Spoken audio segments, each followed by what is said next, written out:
Selamat pagi. Untuk pembelajaran 4 ini kita akan belajar tentang globalisasi, masih membuat dunia tanpa batas. Kita bisa berkomunikasi dengan teman-teman kita di tempat yang berbeda. Apakah ada contoh lain dari era globalisasi yang kamu rasakan? Mari kita pelajari. Pertama-tama kita akan membaca globalisasi dunia tanpa batas. Globalisasi, sebuah kata yang sering kita dengar dalam berbagai topik percakapan. Sebuah kata yang sering kita baca di surat kabar atau majalah. Apa arti globalisasi? Di sini ada ilustrasinya. Globalisasi dapat dimaknai sebagai sebuah proses mendunia. Seluruh bangsa dan negara di muka bumi ini semakin terhubung dengan satu dengan yang lain, seakan tidak terpisah lagi oleh batas wilayahnya. Era globalisasi ini seakan dunia tanpa batas. Kita dapat dengan mudah menemukan berbagai produk dari Jepang, Korea, Cina, Amerika, Jerman, dan berbagai negara lainnya. Begitupun produk Indonesia juga bisa ditemukan di banyak negara. Kita juga dengan mudah menyaksikan siaran langsung dari berbagai belahan dunia tanpa melihat tayangan televisi. Maksudnya melalui tayangan televisi. Kita pun merasakan betapa mudahnya berkomunikasi dengan sahabat dan keluarga. Kita bisa menelepon atau mengirim email kepada teman-teman kita yang jauh. Kita merasakan seolah-olah tidak ada lagi batasan satu tempat dengan tempat lain di era globalisasi ini. Oke, berikutnya nomor 1, apa yang dimaksud dengan ungkapan dunia tanpa batas? Sini, seluruh negara bisa saling terhubung yang seakan-akan tidak terbatas oleh batas wilayah. Apa yang dimaksud dengan globalisasi? Berikan contoh dalam kehidupanmu sehari-hari. Globalisasi adalah proses mendunia yang membuat setiap individu atau negara bisa saling terhubung tanpa terpengaruh oleh batas negara.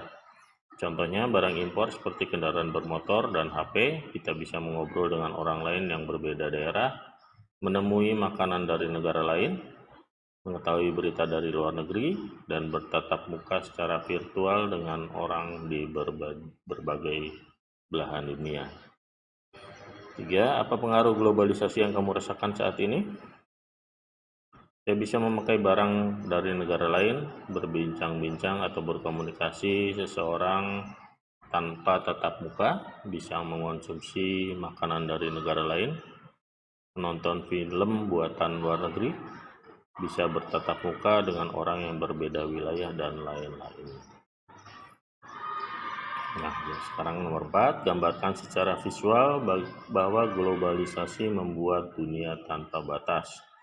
Nah, kalian gambar di buku paket kalian ya. Sekarang Bapak sudah contohkan gambarnya seperti ini. Itu ada bola dunia. Kemudian ini dihubungkan oleh jaringan internet ya. Jadi kalian bisa berkomunikasi dengan teman kalian atau saudara kalian yang berbeda negara. Ini kita akan berdiskusi. Sekarang amatilah di lingkunganmu. Ceritakan keberagaman ekonomi yang ada di sekitarmu. Tuliskan pada kolom ini. Nah, sebagai contoh, ada yang bekerja sebagai berdagang, ANS, pegawai negeri sipil, karyawan, buruh, dan lain-lain. Oke, mengapa ekonomi setiap orang beragam? Ini tergantung karena setiap orang memiliki keterampilan, pendidikan, dan sikap yang berbeda-beda. Apa saja yang mempengaruhi keberagaman tersebut? Keterampilan seseorang, peluang pekerjaan seseorang, penghasilan, pendidikan, wilayah, dan tingkat persaingan. Sikap apa yang harus kita kembangkan melalui melihat keberagaman ini? Yang pertama, kita harus saling menghargai semua orang dengan keberagaman ekonomi yang berbeda. Ketika keluarga kita cukup berada, janganlah sombong, bantulah yang membutuhkan. Jika keluarga kita masih kurang, jangan malu dan iri dengan mereka yang mampu. Teruslah berusaha dan tingkatkan kemampuan diri. Oke, sekarang ceritakan tentang kondisi ekonomi keluargamu. Tulislah rencana-rencana yang akan kamu lakukan untuk menghadapi era globalisasi ini. Nah, Bapak sudah mencontohkan di sini, orang tua saya bekerja sebagai pedagang ayam potong di pasar. Setiap pagi ayah dan ibuku pergi ke pasar untuk berjualan. Penghasilan orang tuaku cukup untuk kebutuhan sehari-hari.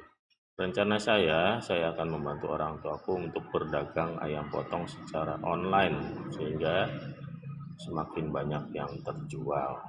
Itu sekadar contoh ya. Jadi kalian bisa ceritakan kondisi ekonomi keluarga kalian masing-masing dan apa yang akan kalian rencanakan untuk membantu khususnya kegiatan ekonomi yang ada di keluarga kalian ya.